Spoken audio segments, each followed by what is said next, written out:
सभी का स्वागत है आर्ट्स फॉर लाइफ श्रृंखला में। हमारी सेवा का एक नया पहलू और परमात्मा का शुक्रिया कि हमने वैल्यूज श्रृंखला से अब इस नई श्रृंखला में आए हैं। हमेशा की तरह शुरू करने से पहले हम साइलेंस में परमात्मा को याद करेंगे।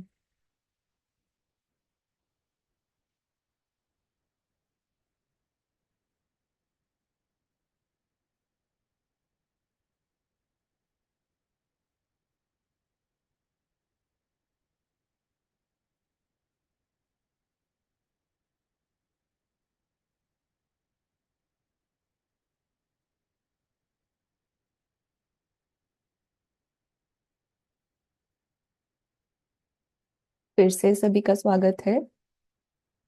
हम बहुत सौभाग्यशाली हैं। हमारे साथ एक सीनियर राजयोगी हैं जो बहुत ही स्थिरता वाले मन के साथ हैं, जिन्हें मैं जानता हूँ।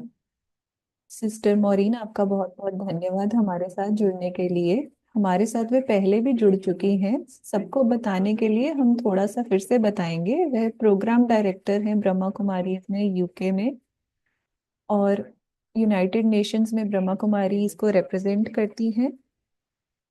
राजयोग की प्रैक्टिस में वो 40-45 साल से हैं। इंटर रिलीजियस डायलॉग्स में और मल्टी फेथ डायलॉग्स में देश में और विदेश में वह इन्वॉल्व रहती हैं। वह रिलीजियस लीडर्स के बोर्ड पे ब्रह्मा कुमारीज को भी रिप्रेजेंट करती हैं अलीजा नेशनल इंस्टीट्यूट में। जो प्रोग्राम्स होते हैं, global cooperation for better world और बाकी भी बहुत प्रोजेक्ट्स जो ब्रह्मा कुमारी इस यूके में होते थे 80s 90s में, वे सब में इन्वॉल्व रही। हम विहासा में भी उन्हें बहुत अच्छे से जानते हैं। वह एक लेखक भी हैं जिन्होंने मॉड्यूल्स वर्कशॉप्स के बनाए। इसलिए बहुत बहुत शुक्रिया सिस्टर मॉरीन। और हम बसंत के फूलों से आपका स्वागत करना चाहते हैं। और मैं ये भी बताना चाहूंगा कि हम होली के उपलक्ष्य में इस एपिसोड को हम शुरू कर रहे हैं। भारत में इसका बहुत महत्व रहता है क्योंकि इसमें सर्दियों से बसंत का मौसम जो आता है। मैं आपका इन फूलों से स्वागत करना चाहता हूँ, आप इन्हें स्वीकार करें। बहुत सुंदर है, बहुत धन्यवाद। हमारा फॉर्मेट इस बार थोड़ा सा छोटा है, लेकिन फिर भी जो टॉक होगी वो 40-45 मिनट की है। उसके बाद मेडिटेशन भी है और क्वेश्चन आंसर्स भी होंगे। तो पहली कला जो है आज, वो हम करेंगे स्थिरता की कला। कुछ इंस्ट्रक्शंस देना चाहूंगा कि हमारे कई भाषाओं में इंटरप्रिटेशंस हो रही हैं। इंटरप्रिटेशन बटन में आप लैंग्वेज सिलेक्ट कर सकते हैं जिसमें सुनना चाहें। इसी के साथ मैं सिस्टर मॉरिन के साथ चलता हूँ। शुक्रिया मनोज भाई, बहुत बहुत। सबके साथ जुड़कर बहुत अच्छा लग रहा है। सभी को होली मुबारक हो। बहुत खुशी का समय रहता है ये, और ये महत्वपूर्ण समय भी है क्योंकि ये ऐसा समय है जब हम समझते हैं कि हमें जलाना क्या है, ना कि बाहरी तरीके से, लेकिन अंदरूनी भी। माना कि जो कोई नेगेटिव चीजें हैं, जो हमारी चीजें अंदर के रूप में हमें जरूरत में नहीं आती, और फिर रंग किसका लगाना है, और जो दिव्य गुण है उनका रंग परमात्मा के संग में लग जाए। इसका यह महत्व है। यूके में भी हम होली मनाते हैं। बहुत सुंदर समय होता है। धन्यवाद मुझे पहले गेस्ट के रूप में निमंत्रण देने के लिए। और ये बहुत अच्छी चीज है कि इसको एक कला बोला गया है, स्थिरता की कला। क्योंकि कला है जो आत्मा का एक्सप्रेशन है कि जो मैं हूँ उसको मैं दर्शा रही हूँ। ऐसे तरीके से जिससे दूसरों का भी उत्थान हो सके। ये टॉपिक भी बहुत सुंदर है, स्थिरता की कला, the art of being still. मुझे लगता है कि आपने ये इसलिए चुना क्योंकि आजकल की दुनिया में बहुत कम स्थिरता है, चीजें बहुत जल्दी जल्दी चलती रहती हैं। मुझे बताया गया था कि अब जो एवरेज अटेंशन स्पैन है वो 8 सेकंड का ही है। तो मैं आशा करती हूँ कि आप 8 सेकंड से तो ज्यादा ही यहाँ रुकेंगे। पर हम जानते हैं कि कैसे जो डिवाइसेस हैं हमारे पास वह हमें चलाते हैं, ना चाहकर भी हम देखते रहते हैं। तो ये बहुत अच्छी आदत नहीं है, इसलिए हमें स्थिरता की कला चाहिए। और पूर्व और पश्चिम में आम तौर पर एक डिफरेंस पाया जाता है। पूर्व में कहा जाता है कि कुछ मत करो, बस बैठ जाओ। और पश्चिम में बोलते हैं कि बैठे क्यों हो, कुछ चलो, कुछ काम करो। तो पूर्व और पश्चिम में चीजें अलग हैं, लेकिन यह कला है जो हमें सीखनी नहीं पड़ती। क्योंकि यह कला जो ह्यूमन बीइंग्स में अंदरूनी तौर पर है, लेकिन हम जो चीजें हमारे आसपास हो रही हैं उनके प्रभाव में आकर इसको भूल जाते हैं। तो यह एक रिमाइंडर की तरह है। तो पहली चीज होती है कि चीजों को तेजी में आकर ना करना, और उस बहुत उससे सहायता मिलती है। मुझे याद है कि 1 दिसंबर में मैं भारत जा रही थी, हीथ्रो एयरपोर्ट पहुंची। जिस जहाज पर जाना था उसने मिलान में रुकना था, और फिर वहां जहाज बदलना था। और क्या हुआ कि जो चेक इन था वो काफी देर से शुरू हुआ, और प्लेन बहुत देर से हो गया। सब समझ गए कि जो कनेक्टिंग फ्लाइट होगी वो मिस हो जाएगी। तो समझ सकते हैं कि जैसे ही चेक इन शुरू हुआ सब भाग कर काउंटर पे पहुंचे। मैंने सोचा कि नहीं, इसमें कोई फायदा नहीं, कि बैठ जाओ, बस स्थिर रहो। और 1-2 मिनट में एक कोई महिला मेरे पास आई, और उन्होंने कहा कि क्या आप अकेली जा रही हैं। और उन्होंने मुझसे पूछा कि क्या आप एक डायरेक्ट प्लेन में जाना चाहेंगी मुंबई। तो ऐसा हुआ कि मैं सबसे पहले, बाकियों से पहले पहुंच गई। तो मैं स्थिर रही और कुछ अच्छा हो गया मेरे साथ। तो इसमें बहुत जरूरी है कि हम हर चीज में धैर्य रखें, क्योंकि धैर्य से ही हमें पुरस्कार मिलता है। अगर हम थोड़ा सा रुक जाएं तो कुछ बदल जाता है। जब हम तेजी से चलते हैं तो हम मिस कर देते हैं जो कुछ इशारे हमें मिल सकते थे कि हमारा अगला कदम क्या होना चाहिए। एक दिन क्लास में ऐसा हुआ कि हम होली मना रहे थे। हम रंगों से तो कल मनाएंगे, लेकिन ब्रह्मा कुमारीज में वीरवार के दिन एक स्पेशल ऑफरिंग का दिन था। तो मुझे प्रहलाद की होली की कहानी बहुत सुंदर लगती है। हो सकता है कि सबको पता ना हो, लेकिन सार में ऐसा है कि जो एक असुर राजा था वह चाहता था कि सब उसको परमात्मा की तरह पूजा करे, लेकिन उनका जो पुत्र था वह ऐसा नहीं मानता था। तो जो पिता था, राजा था, उन्होंने उसको मरवाने की कोशिश की। और जो आखिरी चीज उन्होंने की कि उन्होंने एक बहुत गरम गरम छड़ी उठाई और देखा कि उस पर एक बहुत छोटी सी चींटी चल रही है। तो जो पुत्र था वह समझ गया कि ये परमात्मा की तरफ से एक इशारा है कि कुछ नहीं होगा उसे। तो फिर ऐसा ही होता है कि कहानी में ऐसा दिखाया है कि भगवान का अवतार होता है और वे उसको बचाते हैं। तो वह उसको एक इशारा मिला और उसने वह उठाया। ऐसा कैसे हुआ? क्योंकि वह बहुत स्थिर था और इशारा देखते ही समझ गया कि क्या करना है। और यहाँ हम ऐसा करते हैं कि एक दूसरे की भावनाओं को रिस्पेक्ट नहीं करते, क्योंकि हम भूल गए हैं कि स्थिर कैसे रहना है, धैर्यता से कैसे रहना है।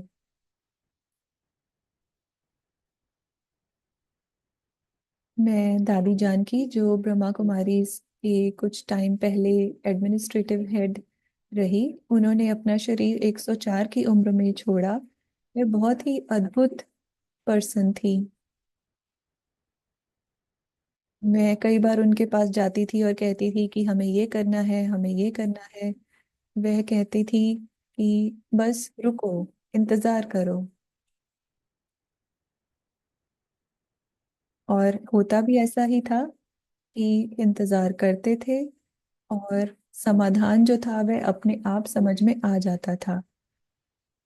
तो वह केवल इस शब्द की वेट करो, इंतजार करो, सिर्फ यह मुझे सिखा रही थी।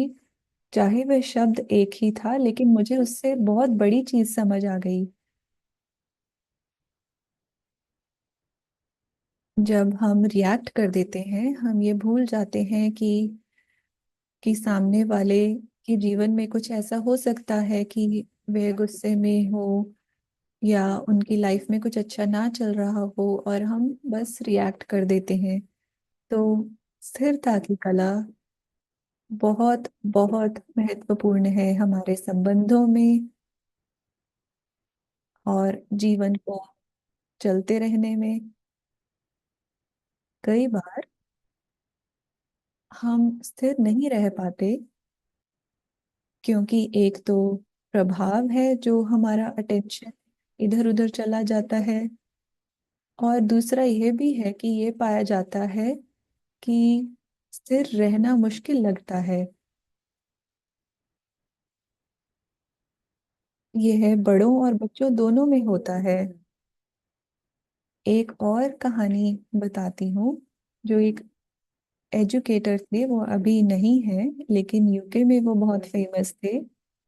उनका सरनेम रॉबिन्सन था, फर्स्ट नेम मुझे याद नहीं आ रहा है। उनको सर की उपाधि भी दी गई उनकी एजुकेशन के फील्ड में उनकी कॉन्ट्रीब्यूशंस के कारण।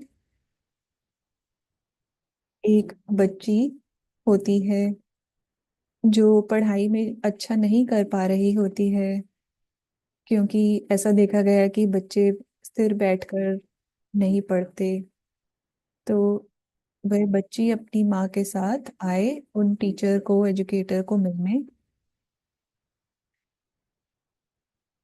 तो उन्होंने कहा माँ को कि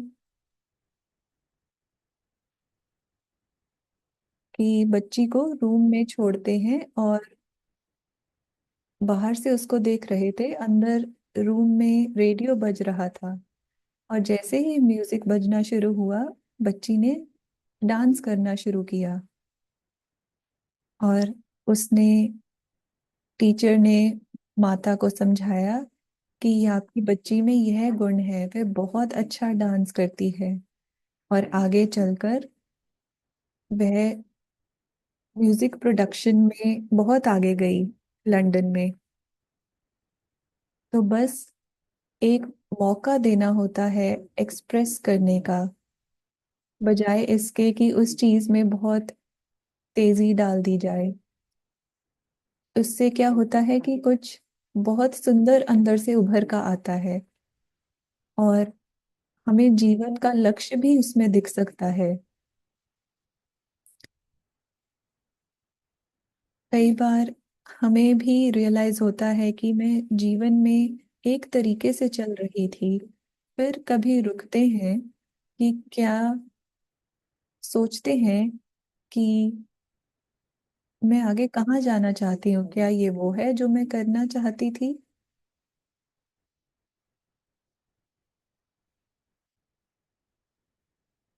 तो स्थिरता की कला बीइंग से रिलेटेड है। मुझे पता है कि जब मैं कोई प्रोजेक्ट पे काम कर रही होती हूँ, जो प्रोजेक्ट होते हैं कि गुणों को धारण कैसे करना है, और लीडर्स के साथ काम करते हैं कि कैसे वह गुण दुनिया के सामने आ सके। एक बार एक लीडर ने कहा कि सवाल ये नहीं होना चाहिए कि मुझे क्या करना है, सवाल ये होना चाहिए कि मुझे कैसे होना है। और यहाँ पे स्थिरता की कला आती है। जब हम डिस्ट्रैक्टेड होते हैं, तो क्या हम जो हमारा सच्चा रूप है उसके प्रति सच्चे रह रहे हैं, या फिर किसी और की कामनाओं को, या वह हमें कैसे देखते हैं उसको पूरा करने में लगे हैं। क्या हमें लगता है कि हमें कुछ चीज बहुत जरूरी करनी ही पड़ेगी, या फिर क्या हम एक कदम अपने अंदर ले सकते हैं और पूछ सकते हैं कि मैं कैसे होना चाहती हूँ। यह है स्थिरता की कला। रुकना और अपने आप को अलग करना जो जो मेरे आसपास हो रहा है, और पूछना कि मैं कैसे हो सकती हूँ, हाउ शैल आई बी। यह सवाल हमें अपने अंदर ले जाता है, क्योंकि स्थिरता जो है वह बाहर का कोई चीज नहीं है, वह अंदर का गुण है। क्योंकि विश्व तो बहुत तेजी से चल रहा है, वह हम देख सकते हैं जो आसपास हो रहा है, जो क्राइसिस उभर रहे हैं, चल रहे हैं। मैं सुनती नहीं कि अब मैं जानती हूँ कि मैं बाहर की दुनिया को स्थिर नहीं कर सकती। हम देखते हैं कि कुदरत, नेचर जो है वह स्थिर है कई कई तरीकों से। कल मैं जब वॉक पे गई, फील्ड से निकल रही थी, बहुत सुंदर शांति थी। लेकिन आप दुनिया को, अपने जीवन को बाहरी रूप से स्थिर नहीं कर सकते, लेकिन आप अंदरूनी दुनिया को स्थिर कर सकते हैं। और अगर अंदरूनी रूप से स्थिर कर लेते हैं, तो आप वह स्थिरता को महसूस करते हैं कि हाँ, ये सच में है। तो स्थिरता की कला, रुकना और अपने अंदर जाना, और अपने अंदर, मेरी अंदर की दुनिया में बहुत चीजें हैं जिन्हें मैं बहुत संभाल के रख सकती हूँ। और अगर हमें यह पता चल गया है कि अपनी अंदरूनी आवाज को कैसे सुनना है, अपनी अंदरूनी कॉन्शियसनेस को कैसे सुनना है, तो उसके लिए बस रुकना है, केवल 1 मिनट के लिए भी या 30 सेकंड के लिए भी, और पूछना है कि मैं कैसे हूँ, हाउ शैल आई बी। उससे बहुत आराम मिलता है।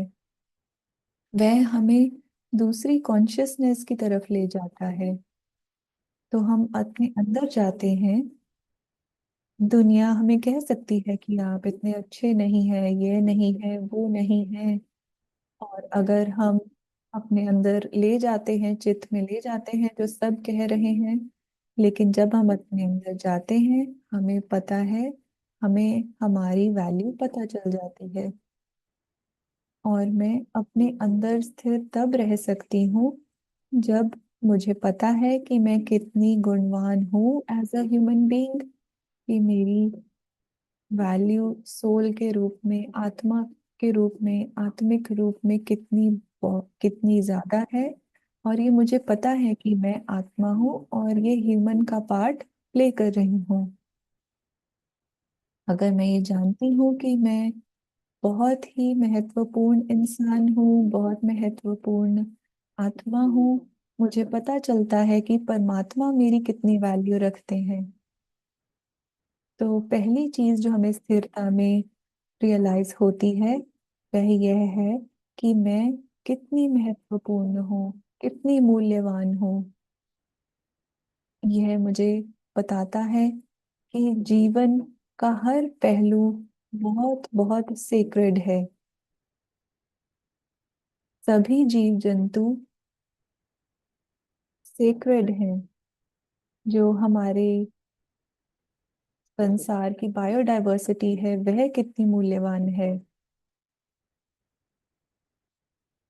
मैं बायोडायवर्सिटी के कॉन्फ्रेंसेस में पार्टिसिपेट कर रही थी पिछले कुछ सालों में, और एक टॉक में ऐसा हुआ।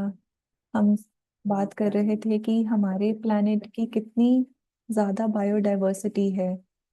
तो पेड़ों की एक स्टडी हुई थी पनामा में, और कुछ ऐसी 100 से ज्यादा स्पीसीज एक कीड़े की ऐसी मिली जो पहले आइडेंटिफाई भी नहीं की गई थी।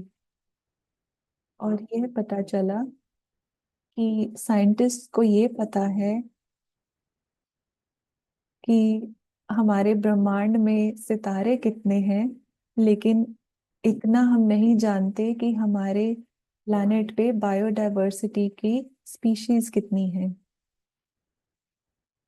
तो हम वापस अंदरूनी स्थिरता की तरफ वापस आते हैं, अपने अंदर जाते हैं। सबसे पहले उस मूल्य का पता होना कि मैं कौन हूँ। फिर और गहराई में जाते हैं। अगर हम सागर को देखते हैं, उसमें बहुत लहरें होती हैं ऊपर ऊपर। अगर लहरों के ऊपर बैठे हैं तो कभी इधर जाएंगे कभी उधर जाएंगे। अगर सागर की गहराई में चले जाते हैं तो स्थिरता है।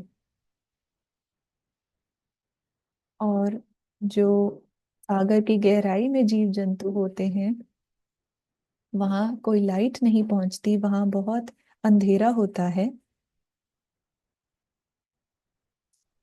कोई सूर्य की किरणें वहां तक नहीं पहुंचती हैं। लेकिन वहां भी जीव जंतु जो होते हैं वे बहुत रंग बिरंगे होते हैं। अगर हम अपनी गहराई में जाते हैं तो हमें अपने बहुत रंग बिरंगे खजाने मिलेंगे।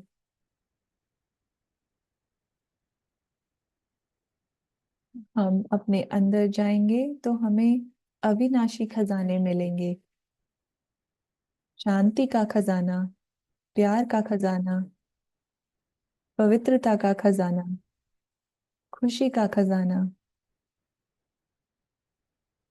सच्चाई का खजाना।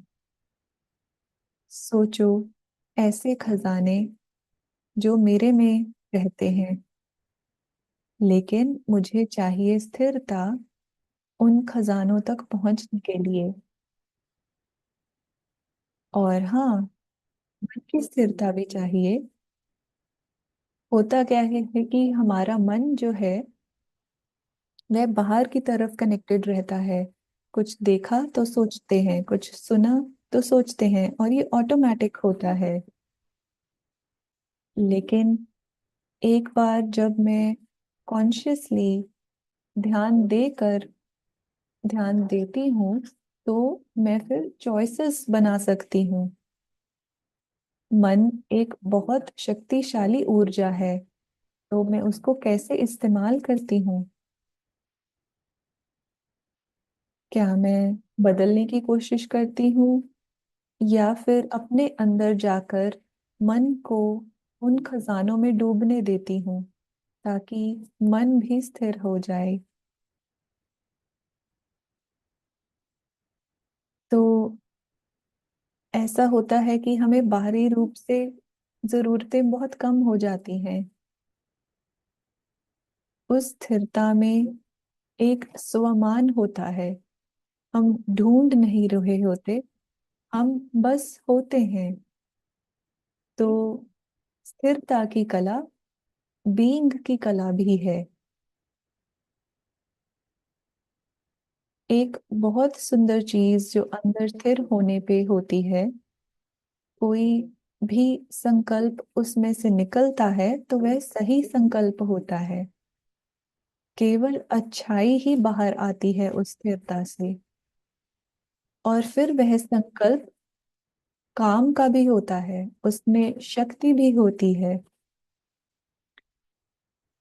वह संकल्प से फिर एक अच्छा काम भी हो पाता है, क्योंकि वह स्थिरता की गहराई से आया हुआ होता है, खजानों की गहराई से आया हुआ होता है जो मेरे अंदर है। हम हम दादी गुलजार का स्मृति दिवस मना रहे थे इस हफ्ते, पिछले हफ्ते। कोई अपना अनुभव बता रहे थे कि हमारी जो पढ़ाई है उसमें एक बार कहा गया था कि हमें सोचना छोड़ना है।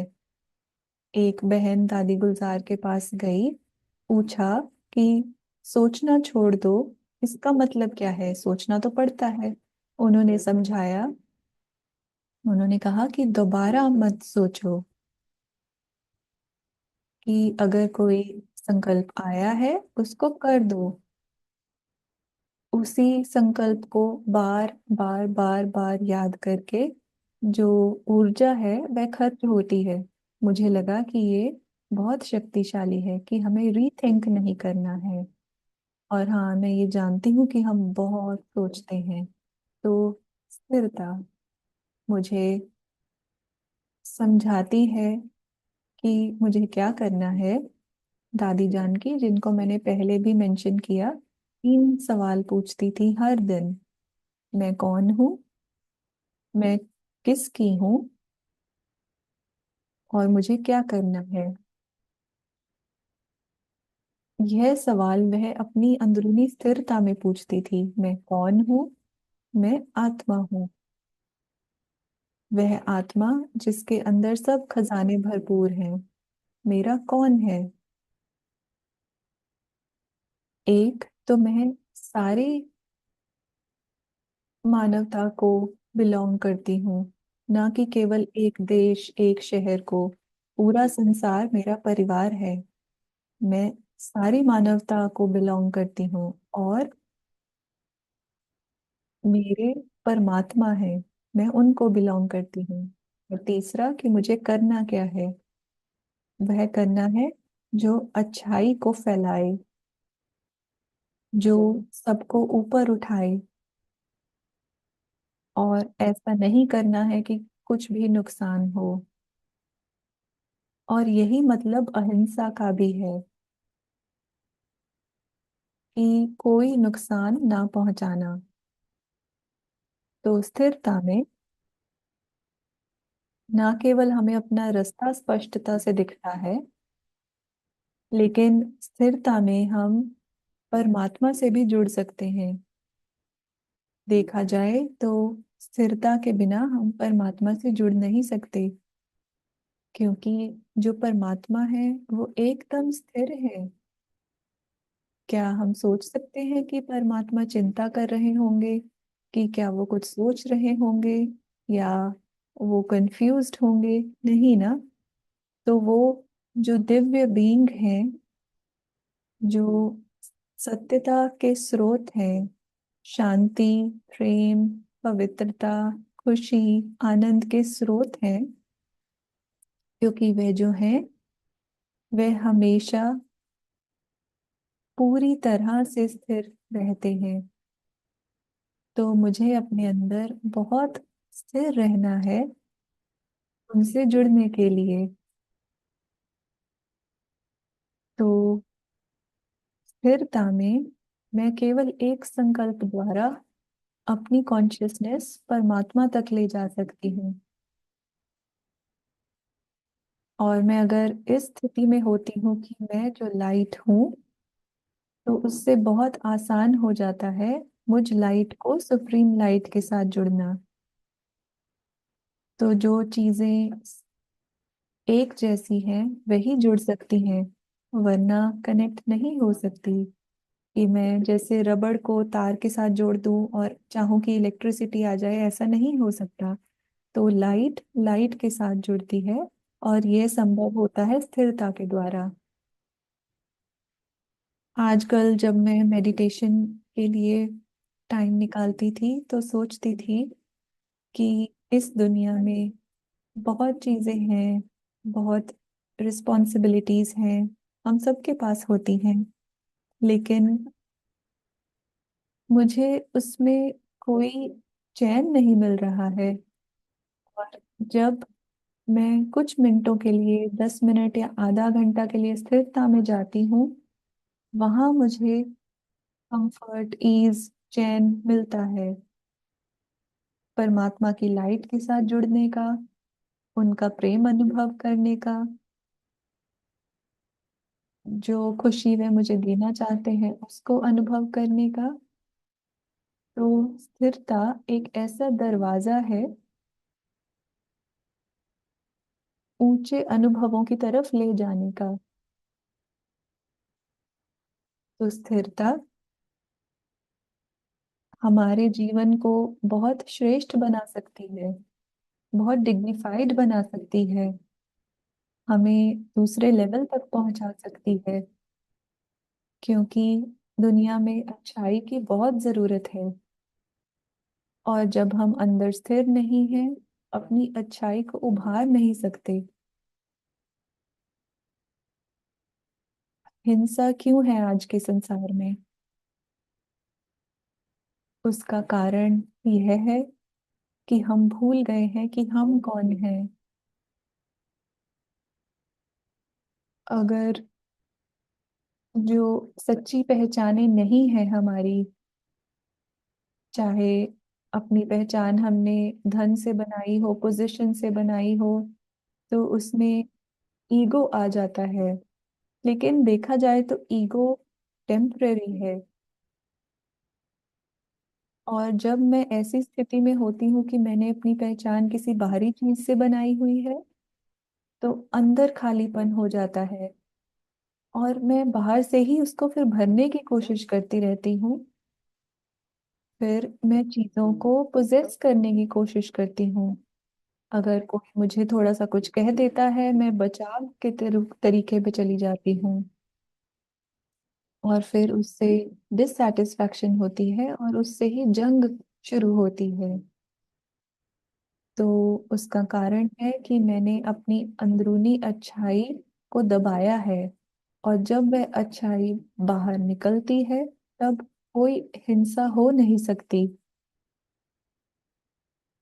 तो स्थिरता बहुत बहुत महत्वपूर्ण है संसार के लिए, ताकि हम अपनी अंदरूनी कॉन्शियसनेस को, आवाज को सुन सके। मैं हाँ आम तौर पर कह रही हूँ, लेकिन हाँ संसार में ऐसा बहुत हो रहा है।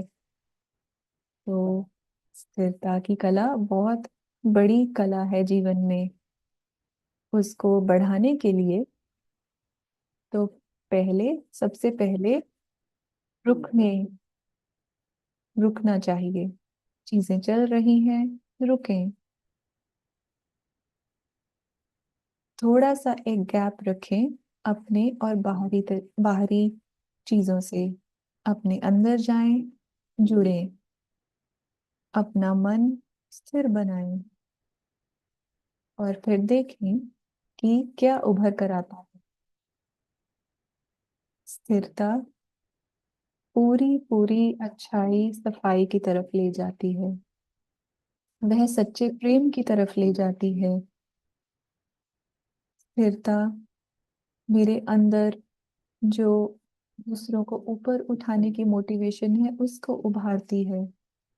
उसके बिना क्या होता है कि बस मैं अपनी जो बाहरी पहचानों को ही प्रोटेक्ट करने में लगी रहती हूँ। तो स्थिरता को प्रैक्टिस करना, मेडिटेशन करना, जो हम करेंगे इस सेशन के अंत में, मैं यह आशा करूंगी कि आपको एक बदलाव महसूस हो। क्योंकि जो अंदर होता है वही बाहर आता है। अगर हम किसी के कमरे में जाएं और देखें कि कुछ भी अच्छे से नहीं रखा हुआ है, तो वह उनके मन के बारे में क्या बताता है। एक दूसरी जगह जाएं जो सारा कमरा अच्छे से रखा हुआ है, तो हम समझ सकते हैं कि उनके अंदर क्या चलता होगा। मैं भी ऐसा ही अनटाइडी रहती थी, लेकिन बाद में मैं ठीक हो गई। जब मैं हेडक्वार्टर्स ब्रह्मा कुमारी के पहली बार गई, तो दो सीनियर बहनें बेडरूम्स को देखने गई सभी के, तो हमें घबरा गई, और उसके बाद मैंने सोचा कि अब मैं ऐसा नहीं करूंगी। तो मेडिटेशन से मुझे वह शक्ति मिलती रही। तो जो अंदर है वही बाहर उभर कर आएगा। तो इसलिए मुझे अपने अंदर की स्थिरता पर ध्यान देना है, और फिर जीवन में ऐसा जादू होता हुआ देखें। धन्यवाद। ओम शांति। आपका बहुत धन्यवाद। आपने समय के पहले फिनिश किया तो कोई बात नहीं, लेकिन इससे हमें सवाल जवाब के लिए ज्यादा समय मिल जाएगा। हमारी जो ब्रह्मा कुमारी विदेश की बहन है, वह भी इस श्रृंखला का हिस्सा बनना चाहती थी। वह एक लेखिका है, वह कविताएं लिखती हैं। उन्होंने मुझसे पूछा कि किसी भी कला के ऊपर क्या मैं कविता लिख सकती हूँ, तो उन्होंने एक कविता और वीडियो के साथ बनाई है, जो आर्टिफिशियल इंटेलिजेंस के साथ बनाई है। तो हमें हम वीडियो देखेंगे, उसके बाद सवाल जवाब, फिर मेडिटेशन। यह वीडियो मन की स्थिरता पर है, जैसे कि सिस्टर मॉरीन ने हमें समझाया।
बहुत ही अद्भुत वीडियो था। निखिल भाई का धन्यवाद ये प्ले करने के लिए। हम कुछ क्वेश्चंस लेते हैं।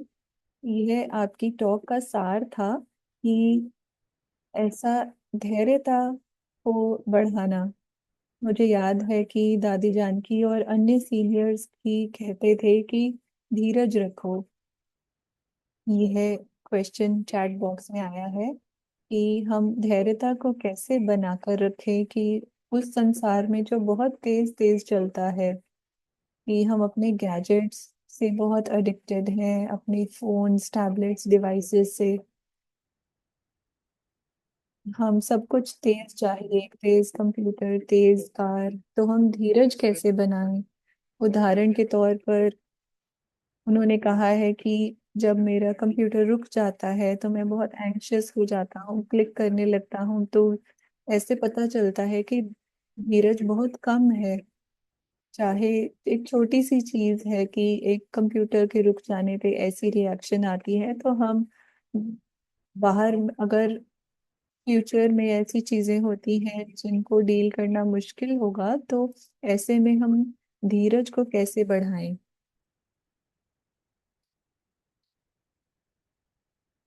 हाँ, हम देख सकते हैं कि डिस्ट्रैक्टेड हो जाते हैं क्योंकि यह हमारा उन पर डिपेंड होने के कारण है।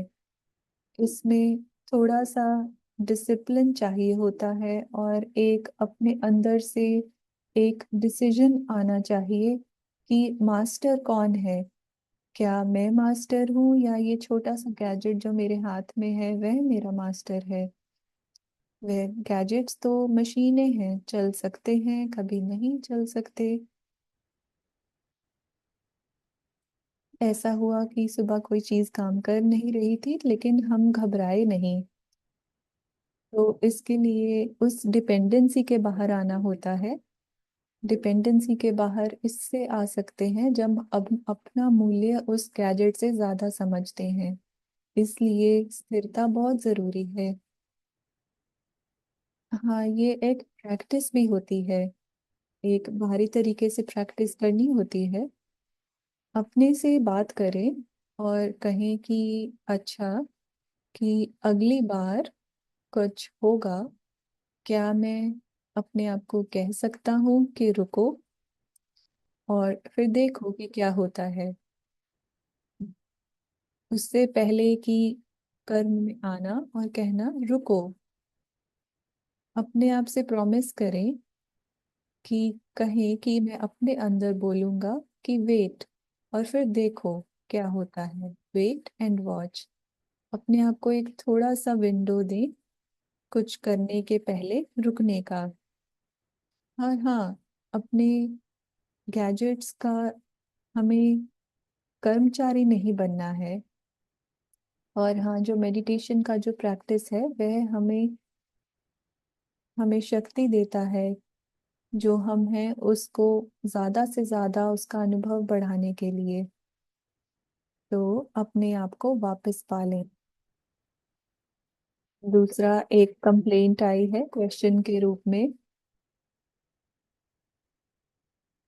ये एक बहुत मीठी कंप्लेंट है कि ब्रह्मा कुमारीज में हर प्रोग्राम में मेडिटेशन से शुरू या खत्म करते हैं, और हर प्रॉब्लम के लिए आप कहते हैं कि उसका हल मेडिटेशन है। तो वो पूछ रहे हैं कि आप हर चीज का समाधान मेडिटेशन को ही क्यों बताते हैं? और वे ये कह रहे हैं कि मैं मेडिटेशन प्रैक्टिस कर रहा हूँ कि जीरो थॉट्स हो जाए, कोई संकल्प ना चले। तो क्या ये आप समझा सकते हैं कि क्या ये सही है? और यह भी कि मेडिटेशन ही सब प्रॉब्लम्स का आंसर क्यों है? तो ये दोनों क्वेश्चन बहुत अच्छे हैं। पहले तो, मेडिटेशन सब प्रॉब्लम्स का हल नहीं है, लेकिन मेडिटेशन आपको समझने में मदद करता है कि प्रॉब्लम का समाधान क्या है। हर एक प्रॉब्लम अलग अलग होती है, उनका समाधान अपना अपना होता है। तो एक प्रॉब्लम के लिए मुझे यह चाहिए, दूसरी के लिए कुछ और चाहिए, लेकिन यह जानना कि उसके लिए क्या चाहिए, उसके लिए क्या करना है, उसके लिए अंदर स्थिर होना होता है।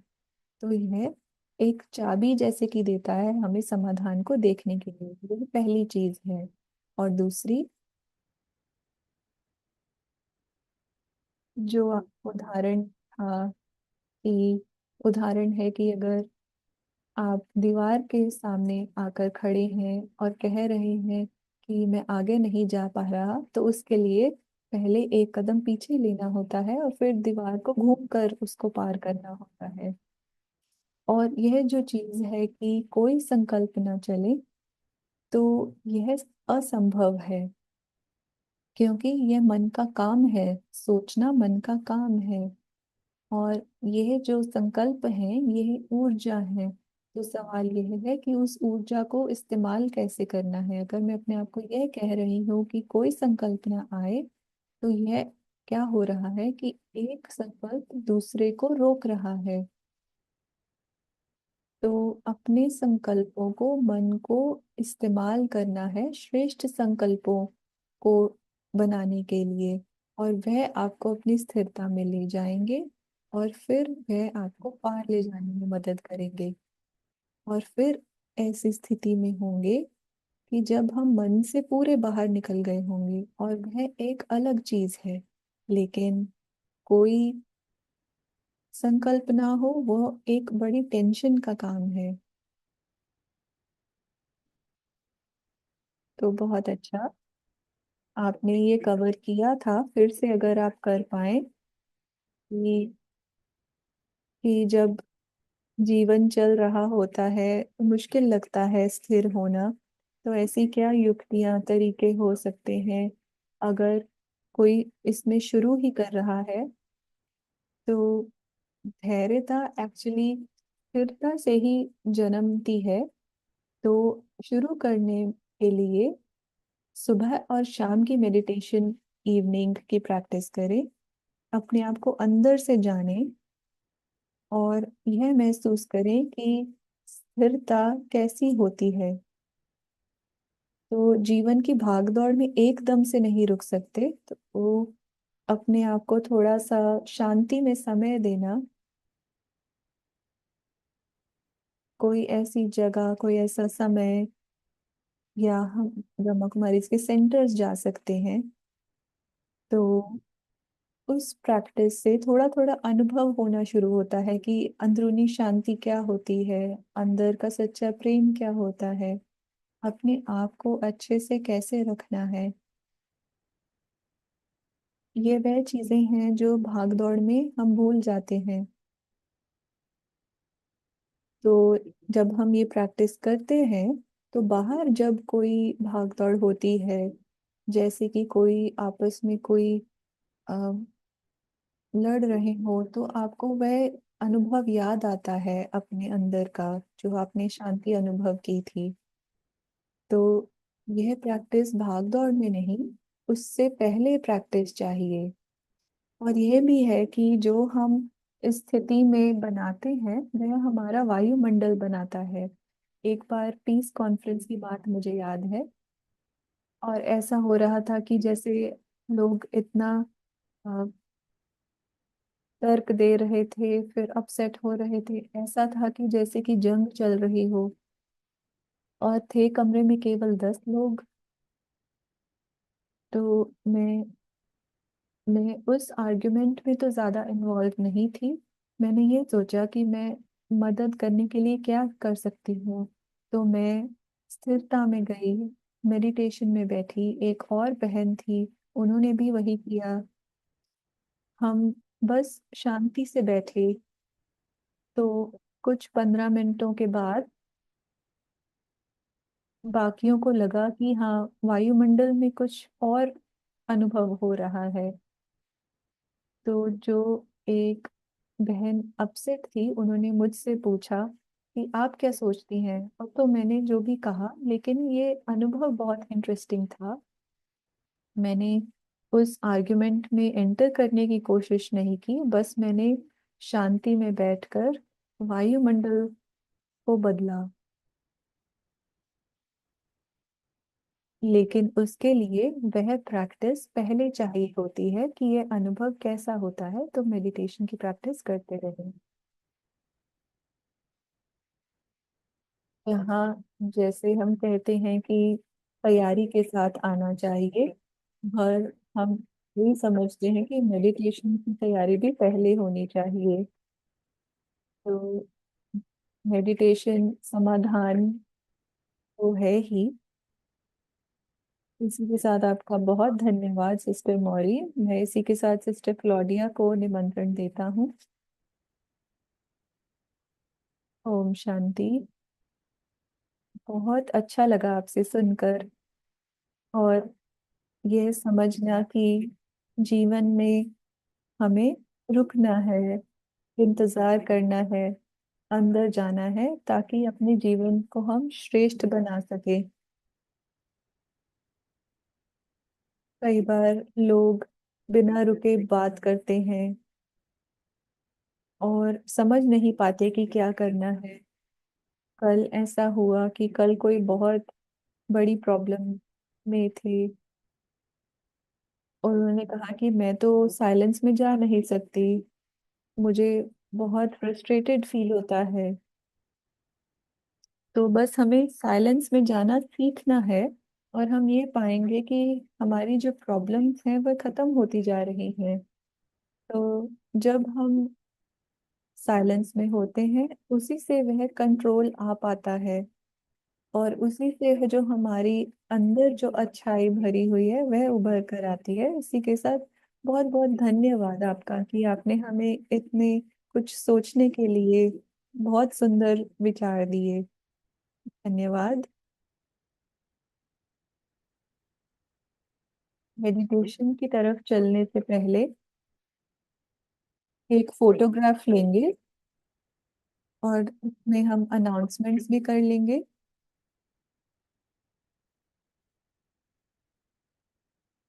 ये पहला एपिसोड था, इसमें थोड़ी डिटेल बताना चाहूंगा। पब्लिक डिमांड पर हम एक कला 1 महीने के दौरान कवर करेंगे। जैसे कि आज एक सीनियर राजयोगी के द्वारा हमने टॉक सुनी, वह अपने प्रैक्टिकल अनुभव से शेयर करते हैं। हम देख सकते हैं कि ये कोई किताबी बातें नहीं है, कि यह कला उन्होंने कैसे यूज की है, कैसे बढ़ाई है अपने अंदर। और हम ये करेंगे कि दूसरे शनिवार को, अगले शनिवार को, और रिफ्लेक्शंस देंगे उस कला पर। इसके लिए और सीनियर राजयोगी होंगे। एक है सिस्टर जूडी जॉनसन, एक सिस्टर डेबोरा कैसल। ये है, इन्होंने एक किताब भी लिखी थी दोनों ने, लिविंग एज आर्ट। क्योंकि हम सब में 16 कलाएं होती हैं, वह संपूर्णता की तरफ ले जाती हैं, जिन्हें हम 16 कला कहते हैं।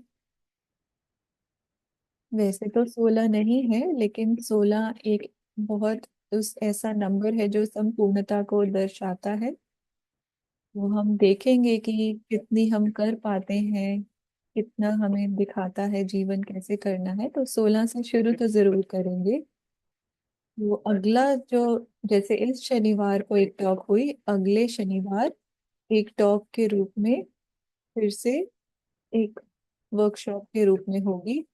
तो तीसरे सैटरडे क्या होगा कि क्योंकि सब लोग शेयर करना पसंद करते हैं, तो एक इंटरैक्टिव सेशन होगा, जहां हम पार्टिसिपेंट्स के भी विचार लेंगे कि पिछले 2 हफ्तों में आपने स्थिरता की कोई प्रैक्टिस की, और क्या अनुभव रहे। और चौथा शनिवार उसको अंत करने के लिए एक साइलेंस रिट्रीट होगा। जैसे कि प्रैक्टिस करना साइलेंस की, ये हम सीखेंगे। कोई जो शुरुआत कर रहे हैं मेडिटेशन की, उसको साइलेंस रिट्रीट को अटेंड करने की जरूर कोशिश करें। वह साइलेंस की गहराई को अनुभव करने के लिए बहुत मदद करेगा। और फिर स्थिरता अपने आप आएगी, और उससे फिर हमें यह नहीं सोचना पड़ेगा कि धैर्यता कैसे लानी है। अगर हाँ अंदर से शांति है तो स्थिरता भी आ सकती है। हमारे साथ जुड़े रहें। हमारे ईमेल एड्रेसेस आपके सामने हैं, हमारे वेबसाइट आपके सामने है। इसके लिए अपने वीडियोस ऑन करके फोटो में आप आ पाए।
आंखों को कंफर्टेबल तरीके से खुली या बंद रख सकते हैं।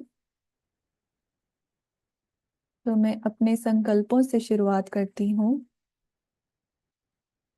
देखती हूँ कि कितने मेरे संकल्प बाहर से जुड़े हुए हैं।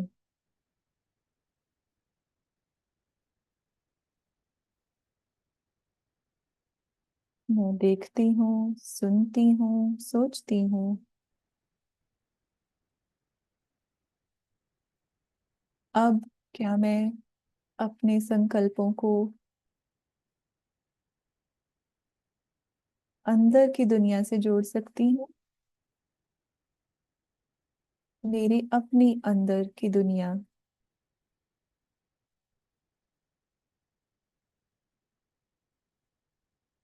और अपने से पूछती हूँ, मैं कौन हूँ?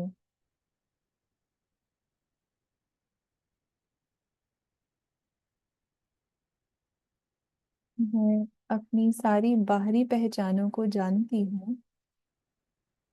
जो जो रोल प्ले करती हूँ उन सबको जानती हूँ। लेकिन अगर मैं अनुभव करना चाहती हूँ अंदर की स्थिरता, तो मुझे अपने अंदर की पहचान ढूंढनी होगी। वह पहचान जो निरंतर है। मैं वह बीइंग हूँ जो सारे रोल्स निभाती हूँ। मैं स्पिरिचुअल बीइंग हूँ, आत्मिक शक्ति हूँ। मैं बीइंग ऑफ लाइट हूँ।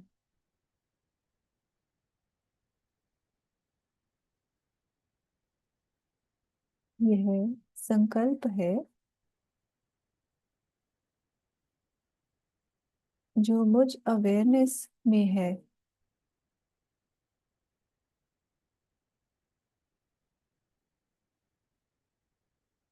और मेरा अपना अनुभव स्थिरता का है। मुझे बहुत संकल्पों की जरूरत नहीं है। बस एक श्रेष्ठ शक्तिशाली संकल्प कि मैं सच में कौन हूँ।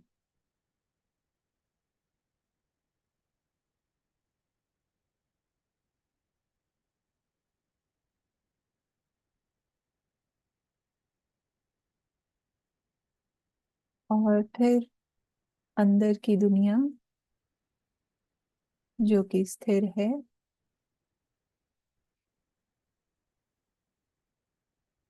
उसमें शांति है।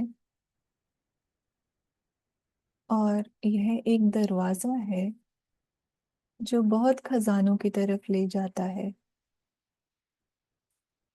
प्रेम का खजाना, खुशी का खजाना,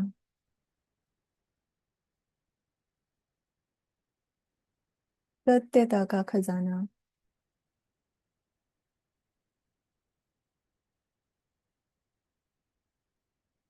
और यह मेरे अंदर की अच्छाई है, मुझ बीइंग की, जो मैं हूँ।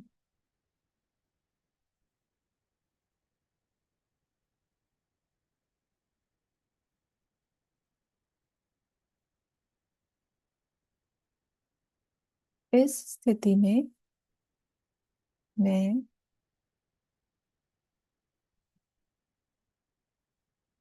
मैं उस दिव्य शक्ति से जुड़ती हूँ जो शांति के स्रोत हैं, जो प्रेम के स्रोत हैं, जो सत्यता के स्रोत हैं। और यहाँ मैं पाती हूँ बहुत आराम, बहुत चैन, और पूरा पूरा धैर्य।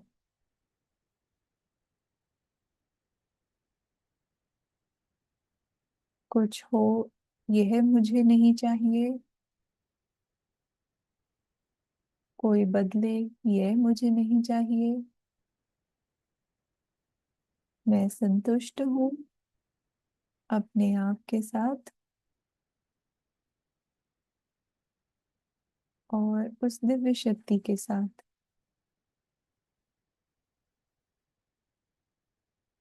मैं एकदम स्थिर हूँ अंदर।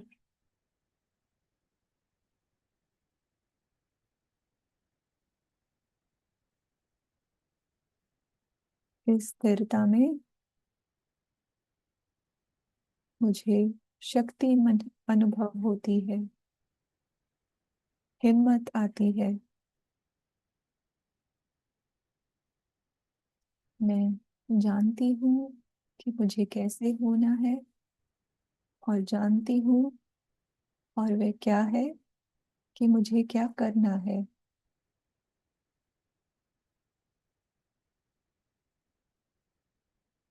जैसे मैं वापस आती हूँ इस स्मृति में,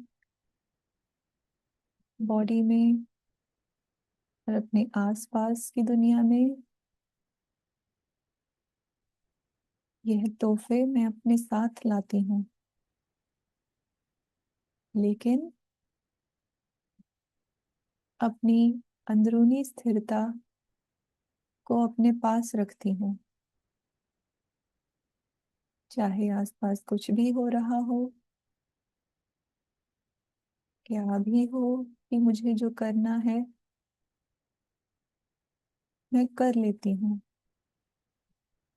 स्थिरता के साथ, प्रेम के साथ, सत्यता के साथ।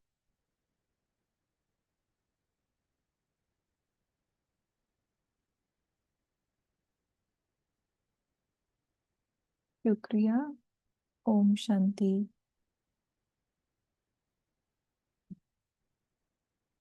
ओम शांति। बहुत बहुत धन्यवाद अपने समय के लिए, इस वंडरफुल एक्सपीरियंस के लिए। धन्यवाद।